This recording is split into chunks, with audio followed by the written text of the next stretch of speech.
반짝반짝 빛나는 책무늬 581일차를 시작하겠습니다. 네, 581일 차고요. 오늘은 성공은 당신 것 144페이지 중간 우리가 부터 할게요. 네, 우리가 지역 최고의 정비공이라면 경쟁으로 문제를 겪을 일이 있을까요? 없습니다. 어떻게요? 지역 최고의 정비공이라면 지역 최고. 그러면 경쟁으로 문제를 겪을 일이 없다는 거죠. 문제가 있다면 어떻게 해요? 과로가 문제일 것입니다. 고객들이 탁월한 서비스 품질을 경험하기만 하면 그보다 못한 것에는 결코 만족하지 못할 것입니다. 그러니까 탁월한 서비스 품질을 경험을 먼저 했으면 다른 데 가서 그거보다 못한 건 만족할까요? 만족을 못하는 거예요. 그러니까 최고의 서비스로 다 한다면 다른 데 가도 뭐 인연이 또 그러면 갈 수는 있지만 그래도 뭔가 이 소비자들 고객층에서는 서비스, 친절 뭔가 이런 걸 해주면 이렇게 떠오른다는 거죠. 그죠? 그래서 자, 제가 말하는 탁월함이 전문 기술을 의미할까요? 전문 기술? 그다음에 특출한 능력을 의미할까요? 아닙니다. 전혀 그런 의미가 아닙니다. 고객들은 정직성과 진실성으로 보답받을 것임을 알면 기대 수준을 스스로 양보합니다. 그러니까 정직성과 진실성으로 보답을 하면 안다는 거죠.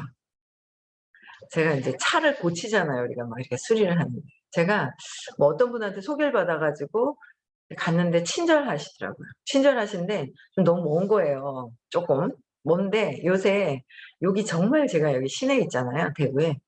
정말 가까운데 타이어도 봤는데 너무 가격이 싸서 작년에 바꿨거든요. 타이어를 4개를 다 바꿨어요. 바꿨는데 그러고서 얼마 전에 이제 저기 멀리 시크릿 하기로 가기 전에 또 뭔가 엔진 오일이랑 뭘 바꿔야 될 것 같아 가지고 엔진 오일밖에 잘 몰라요. 예전에는 남편한테 좀 해 줘 하고 맡기고 관심을 안 가졌더라면 요즘에는 제가 차에도 관심을 갖고 그렇게 자꾸 인제 제가 스스로 하려고 해요. 그래서 인제 딴 거는 뭐 알겠어요. 엔진 오일밖에. 그래서 갔거든요. 갔는데 전에 바꿨던 거 바퀴 바꿨던 게 있어서 갔는데 정말 친절한 거예요. 가격도 싸고 친절하고. 건물도 되게 크고 좋아요. 쉬는 공간도 그렇고 넓고. 좋은데 되게 인제 싼 가격으로 이렇게 굉장히 친절하고 뭔가 다른 부분들도 이렇게 상세하게 막 봐 주고 "라이트도 쪼금 어두워진 것 같다."라고 그랬더니 "좀 삐뚤어졌다."라고 하면서 이렇게 해 주시는데 제가 이제 저절로 저도 모르게 인제 왜 제 편리함에 의해서 가깝고 진짜 친절하고 가격도 싸고 막 이러니까 저도 모르게 이렇게 막 광고를 하는 거예요. 저도 모르게. 진짜 뭔가 그래서 사장님인지 뭐 하여튼 되게 끝까지 한 근 2 시간을 금방 할 줄 알고 갔다가 2 시간 넘게 기다렸던 것 같아요. 근데 되게 친절하게 그거 말고도 또 몇 가지를 더 갈고 보여주고 뭐 막 그러더라고요. "이거 이렇게 돼야 되는 것 같은데 이렇다."라는 거. 그래서 그런 어떤 친절하고 정직함은 사람들이 알게 돼요. 알게 되죠. 근데 그게 누가 되어야 돼요? 내가 되어야 돼요. 내가 정직해야 되고 친절해야 되고 내가 되어야 된다라는 거. 그래서 우리가 규범대로 일하고 완전히 솔직하면 고객들은 우리의 온갖 실수를 용서합니다. 우리의 실수 그러니까 솔직하게 그쵸? 완전히 솔직하면은 규범대로 일하고 그럼 인제 실수를 해도 용서를 하게 되더라라는 거죠. 그래서 약간 실망할 수는 있지만 우리의 의도가 정직하다고 느끼는 한 다른 곳으로 가지는 않습니다. 그죠. 정직하지 정직하다고 느끼는 한 '뭔가 정직하구나. 실수는 할 수 있구나.'라고는 하지만 그래서 어딜 가지 않는다. 나의 어떤 정직성, 진실성, 나의 진실성이 있다면. 예를 들어 우리가 입찰에 참가하여 계약을 따낸 뒤에야 비용을 너무 적게 잡았기 때문에 예상대로 프로젝트를 완료할 수 없음을 알았다고 합시다. 그래서 우리가 이 입찰 가격대로 진행하려면 어떤 자재의 질을 낮출 수밖에 없습니다. 라고 말한다면 고객은 우리를 용서할 것입니다. 이미 고객이 결정권을 갖도록 합니다. 이렇게 하면 고객이 나중에 우리를 꼬투리 잡거나 우리의 평판을 떨어뜨릴 수 없습니다. 반대로 우리는 좋은 평판을 쌓을 것이고 이 평판이 성공을 이루어 줍니다. 그러니까 제가 인제 요새 이것도 들어오죠. 이때 인제 고객이 결정권을 갖도록 합니다. 제가 이게 요번에 되게 많이 받았어요. 그러니까 어 그러니까 고객이 결정권을 갖도록 이렇게 하면 고객이 나중에 우리를 꼬투리 잡거나 우리의 평판을 떨어뜨릴 수가 없다. 누가 결정을 해서. 고객이 결정권을 갖도록 도와준다면. 근데 어 그 여태까지는 인제 제가 결정권을 엄청 많이 쥐고 권했죠. 그랬더니 그게 습관이 된 거예요. 그래서 그렇게 된 경우가 많아요. 근데 그렇게 되다 보니까 그들의 마음이 바뀌니까 본인의 결정권이라고는 "마지막 결정은 당신들이 했습니다."라고는 하지만 굉장히 많은 어떤 그런 것들을 하도록 뭔가 이렇게 유도하는 어떤 그런 부분들이 상당히 많았었어요.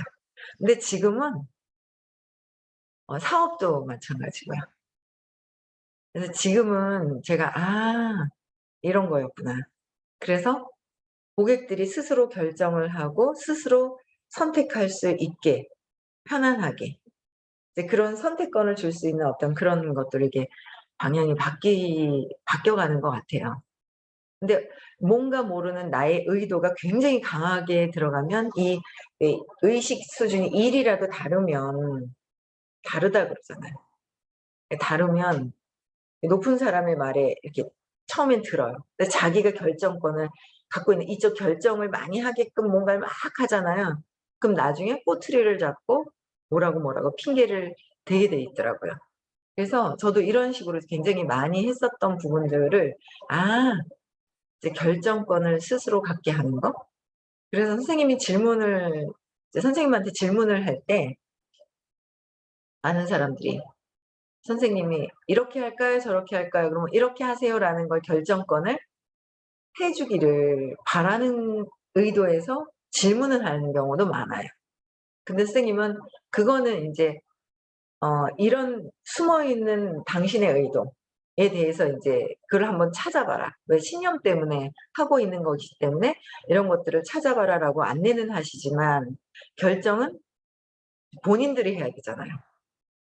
사업도 마찬가지예요. 본인들이 해야 되는데 결정을 해 주기를 바라는 경우가 되게 많죠. 우리가 그렇게 오류를 범하고 많이 살았죠.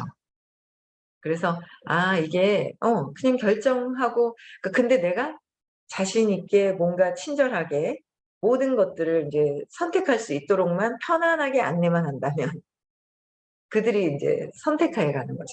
그래서 저는 선택할 수 있는 사업도 그렇고 모든 걸 선택할 수 있도록 해야 된다. 그래서 음 의식 공부도 인제 아들한테 강요를 하고 막 강요를 했었는데 이것도 다 내려놔야 되겠다. 충분히 이걸 왜 들어야 성공하고 싶다면 이걸 왜 들어야 되는지를 충분히 더 얘기를 해 주고 왜 그래야 되는지를 얘기를 하고 인제 나머지 부분은 본인이 선택할 수 있게끔 진짜 할 수 있게끔 이제 그게 인제 참 중요하다는 걸 참 많이 느끼네요. 그러니까 제가 선생님이 요번에도 어제도 수업하실 때 그랬죠? 그 행동으로 짓는 업 그 몸으로 하는 행동으로 하는 거 그다음에 말로 하는 거. 그다음에 생각으로 하는 거. 신언의라고 하셨나요? 몸신자. 말로 하는 언행, 생각, 의, 업이 있다 그랬어요. 그러니까 말로 하는 업을 엄청 많이 지은 거예요. 똑같다 그러셨거든요. 영적으로는 내가 행동을 하나, 내가 누구를 찔러 죽이거나 살인을 한 거나 생각으로 살인한 거나 이 영적인, 그러니까 지금 세상사에서는 몸으로 행동한 게 더 강력해요. 처벌을 받아요.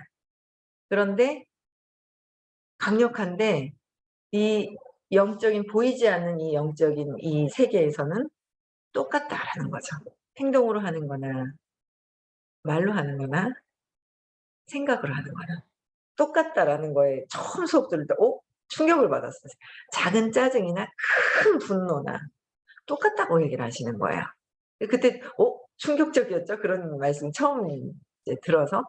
그랬는데 인제 똑같구나 하는데 그걸 처음 느끼는 게 결정권을 제가 인제 자꾸 말로 하는 거죠. 말로 했었던 거예요.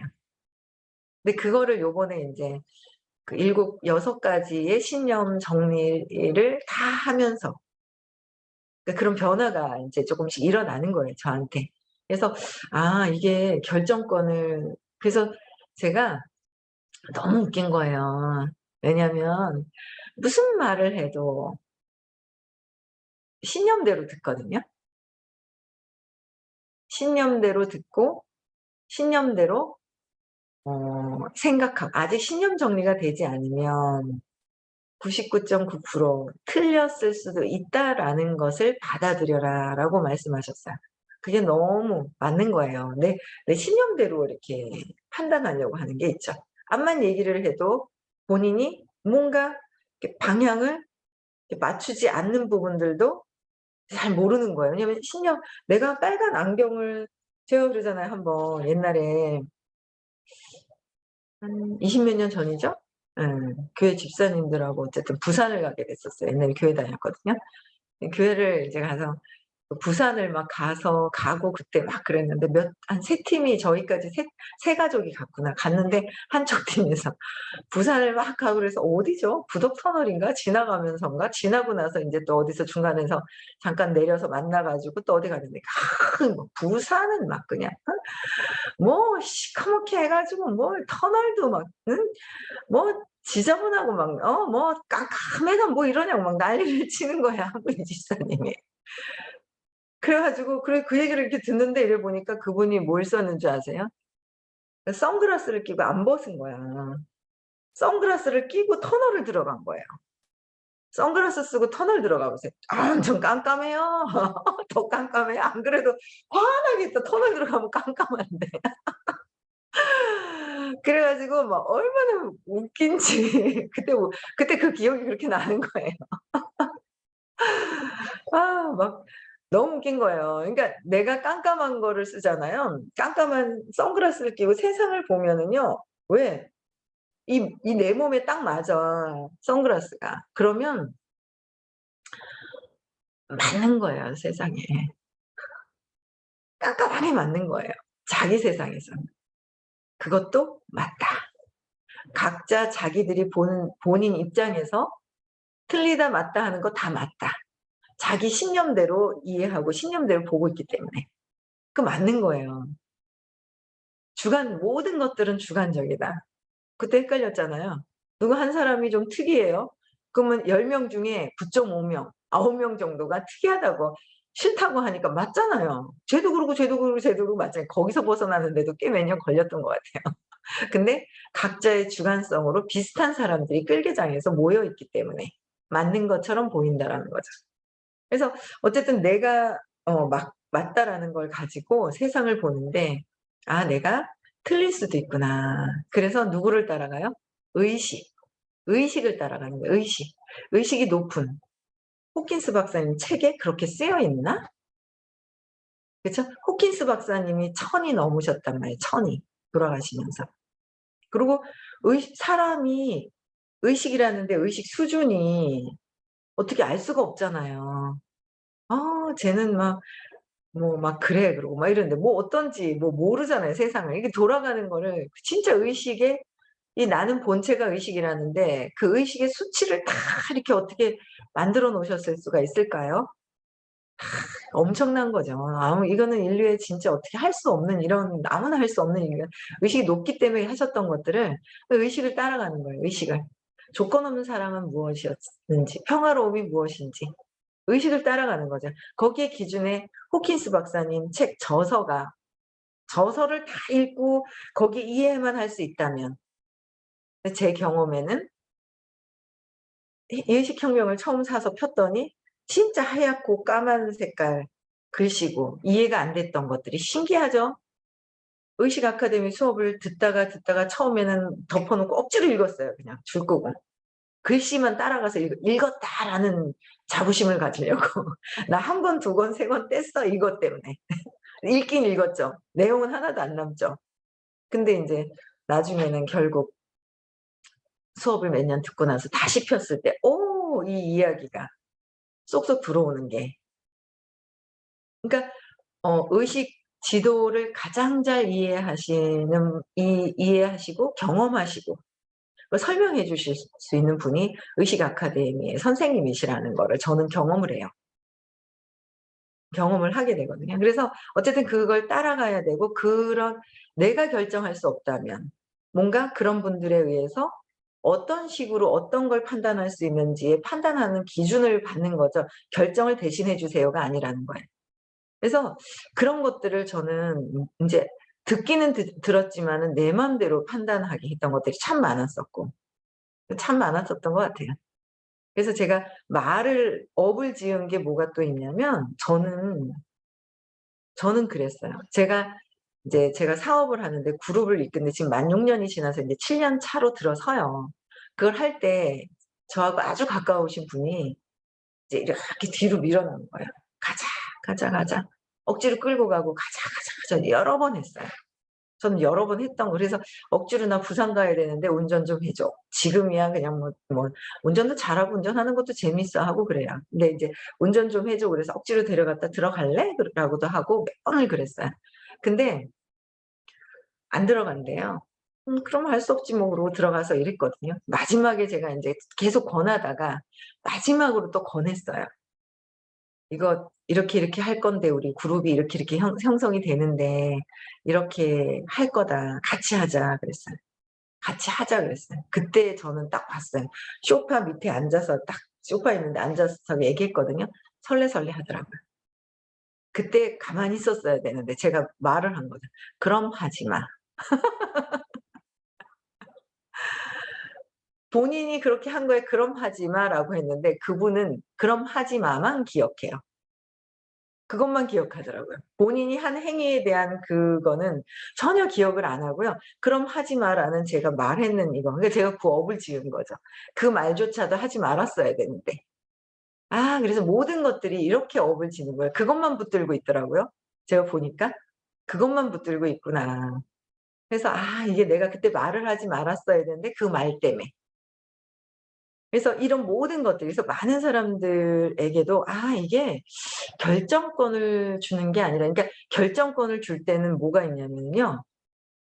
조바심이 타고 내가 조바심이 탈 때 결정을 다 해서 주는 거죠. 근데 그게 자연스럽게 "이렇게 이렇다."라고 해서 '아 함께 했으면 좋겠다. 함께 했으면 좋겠다.'라는 거죠. 그러니까 이게 그래서 이런 말로가 아니라 이런 친절하게 정직하게 뭔가 했을 때 본인들이 선택할 수 있는 거를 저는 인제 줄 수 있도록 그렇게 인제 의식이 자꾸자꾸 바뀌어가는 것 같아요. 그래서 고객이 결정권을 갖도록 하는 거. 그죠? 그러면 좋은 평판을 쌓을 것이고 꼬투리 잡거나 우리의 평판을 떨어뜨리는 것이 아니라 좋은 평판을 쌓을 것이고 이 평판이 성공을 이루어 준다라는 거야. 성공을 이루어 준다. 이 단어가 나왔습니다. 평판 바로 이 단어에 비법이 들어 있습니다. 경쟁에서 이기려고 머리를 싸맬 필요가 없습니다. 경쟁에서 이기려고 하는 마음. 이게 내 업을 자꾸 짓죠. 부업을. 경쟁에서 이기려고 하는 마음. 평판이 좋으면 힘 안 들이고 이깁니다. 그러니까 이기고 싶어서 경쟁심이 들어간다면, 그러니까 어떤 경쟁심인지도 자체 모르는 거예요. 모든 삶이 경쟁이었다는 거죠. 왜? 왜 경쟁이었어요? 그냥 태어나서 엄마가 나를 먹여주고 재워주고 똥 닦여주고 너무너무 사랑해주고 그게 제 인생의 모든 것들인 줄 알았죠, 애기들은 다. 근데 갑자기 엄마가 사라지면서 나를 돌봐주던 엄마가 없어졌을 때의 그 두려움. 나는 아무것도 할 수가 없는데. 그랬는데 보니까 태어나면서도 아마 오빠도 저한테 경쟁심이 있었을 거고. 근데 저도 동생을 보고 엄마를 뺏어 갖고 나를 돌봐야 되는데 뭐지? 엄마가 셋을 보네. 나만 하나만 보는 게 아니라 셋을 보는 거예요. 3 명을. 3 명에게 사랑을 골고루 나누어 주고 계신데 빼앗겼다고 잘못 아이가 오해를 한 것 때문에, 그래서 모든 사랑을 빼앗길까 봐 '나는 빼앗겼다.'라고 판단한 거죠. 엄마의 몸에서 물질에서 분리가 되어 있는 이 물질을 따로 분리해서 보기 시작을 해서 빼앗겼다고 생각을 한 거예요. 그게 인제 시작이 되었던 거예요. 엄마가 사랑이 다가 아니죠. 엄마의 몸을 통해서 신이 주신 사랑이 엄마의 몸을 통해서 왔고, 모든 사람과 사람을 통해서 오고 있는데 내가 사랑인데 그 사랑이 이게 드러나야 되는데 그걸 몰라 가지고 경쟁을 하기 시작을 한 거죠. '엄마 빼앗겼다. 저 몸을 빼앗겼다. 저 몸에서 나오는 사랑이 한정적이다.' 그래서 엄마가 나만 봐야 되고 거기에서 인제 평생을 경쟁해서 이기려고 하는 그 마음으로 이렇게 살았고, 그래서 나보다 뭔가를 더 잘하는 것 같기만 해도 싫고 그렇게 살아왔던 삶을 평생 살다가 이 수업을 들으면서 이제 알아가는 거예요. 이 경쟁하지 않고 편안하게 그냥 평판이 좋으려면, 평판이 경쟁에 이기려고 하기 때문에 결정을 내가 먼저 해서 저 사람들보다 먼저 경쟁을 따내야 되고 더 많이 해야 되고 뭔가 막 이게 많이 해야 되고 뭔가 이런 것들은 다 뭐예요? 경쟁에서 이기려고 하는 나의 욕심이더라는 거죠. 제 욕심에서 그랬더라는 거예요. 그래서 '아 내 욕심이 아니라 평판이 좋으면 힘이 들지 않아도 어떻게 해요? 마케팅 기법이나 홍보 같은 것이 필요 없다는 뜻은 아니라는 거예요. 그러니까 마케팅 기법이나 홍보 이런 거는 하긴 해야 돼, 요즘 세상에 맞는 SNS를 통해서. 하지만 그런 건 관심 끌기 위한 수단일 뿐임을 잊지 맙시다. 관심을 끌기 위한 거. 그래서 잠재 고객이 관심을 보이면 우리는 고객이 어떻게 해요? 진실성, 우수한 품질, 진정성을 느끼게 해야 하는데, 진실성과 우수한 품질과 진정성을 느끼게 해야 하는데, 그런 것은 실제로 진정성이 있지 않으면 이런 글 이 저 옥수수 선생님 글 하나하나가 얼마나 저는 너무 감사한지 그런 것은 실제로 뭐예요? 진정성이 있지 않으면 그 제품에 대해서 우수한 품질과 진정성과 진실성을 이 없으면 암만 진실성 있게 얘기해도 우러러 나오지 않는다는 거잖아요. 그 실제로 진정성이 나 자체가 내가 얘기하고 있는 맛집을 설명을 해도 마찬가지고요. 진짜 가격이 이 고객들에게 모든 만족은 품질이 아주 좋은데 가격은 저렴한 거예요. 그러면서 혜택은 엄청나게 많은 나에게 영향을 끼치는 것이 무엇인가라는 거죠. 그걸 진실로 알았을 때, 내가 진실로 알고 진정성 있게 얘기를 했을 때 그 진정성은 파급 효과가 있다는 거예요. 내가 굳이 잡아서 늘어뜨리지 않아도 효과가 있더라. 파급 효과가 있다라는 거예요. 그거를 알겠는 거예요. 그래서 처음 만나는 친구들한테 뭐야, 어떻게 해서든 내가 하고 있는 일을 막 알리려고 그러고 막 이게 아니라 그냥 나는 진정성 있게 모든 것들을 편안하게 알리고 그냥 있으면 때가 돼서 관심이 있어서 알리고 그냥 권하게 돼. "알아볼래? 내가 하는 일 같이 알아볼래? 내가 먹는 거 너도 한번 먹어 봐. 네 입맛에 맞는지." 안 맞으면 할 수 없는 거고 나는 이래서 이런 것들이 좋아서 나는 이 집을 이용해서 이런 것들을 맛집을 이용하고 있어. 이렇게 해서 건강에도 좋고 맛도 좋고 저렴하더라. 이런 걸 내가 진실성 있게 얘기를 하잖아요. 그럼 그들이 어떻게 하든 안 하든 조바심도 안 타요. 기다리는 거죠. 그냥 기다리는 게 아니라 그냥 있으면서 그냥 알리는 거죠. 그거를 인제 저는 이런 것들이 되게 많이 와닿아요. 그래서 실제로 진정성 있게 말할 수 있는 것들을 내가 하고 있는지, 그들을 위한 것이 무엇인지, 그게 나를 위하고 그들을 위한 것이 무엇인지, 불필요한 것들을 갖고 있지 않나? 엄청난 그래서 이런 거를 진정성이 우러나올 수 있게 선택할 수 있는 그런 회사와 만난다면 저는 어쨌든 그래요. 제가 만난 이 회사가 창립자들이 엄청나게 의식이 높죠. 그 진정성을 인제 더 진정성 있게 회사에서 추구하는 그 의도를 제가 의식이 안 돼서 듣기는 듣지만 그 제대로 이걸 알리지 못했다는 거예요. 죄송합니다. 22 년이나 되는데 이제 감을 잡았습니다. 22년 돼서 인제 감을 잡은 거예요. 그래서 참 이걸 진짜 제대로 편안하게 알려야 하는구나. 그러고 나니까 막 알려야 될 분들도 참 많아요. 알리는 거 그냥. 알리는 거죠. 그들이 선택하겠죠. 그래서 진정한 성공은 하나도 힘이 들지 않고 손바닥 뒤집듯이 쉬운 일이어서 세상 사람들이 분투하다 탈진하고 온갖 일에 원칙을 저버리며 성공하려고 애쓰는 모습을 지켜보는 것은 어떻게 해요? 슬픈 일입니다. 슬픈 일이라는 거죠. 그러니까 진정한 성공은 힘이 하나도 들지 않는다. 왜? 왜요? 나의 본연의 자체가 사랑이기 때문에 사랑으로 만들어진 제품, 사랑으로 설립이 된 회사 거기에 진정성 있게 내가 얘기를 한다면 거기에는 높은 파워가 작동하기 때문에 사람들이 알고 끌려온다는 거죠. 힘이 하나도 안 든다는 거예요. 그래서 진짜 그 내 안에 있는 어떤 사랑과 진실성 그래서 모든 생명체에게 친절해야 되는 거. 그거를 실천하려고 인제 하는 거예요. 그래서 여러분들도 30 분입니다. 여러분들도요. 모든 생명체에게 저도 그렇고 여러분들도 모든 생명체에게 물고기 하나하나 비둘기 하나하나 아시죠? 마스크 벗을 때 끈 떼서 버리셔야 됩니다. 그 새들이 잘못 걸려 가지고 덫이 돼 버려요. 그래서 저는 마스크 뗄 때 꼭 양쪽에 고리를 떼서 버리거든요. 꼭 떼서 버리세요.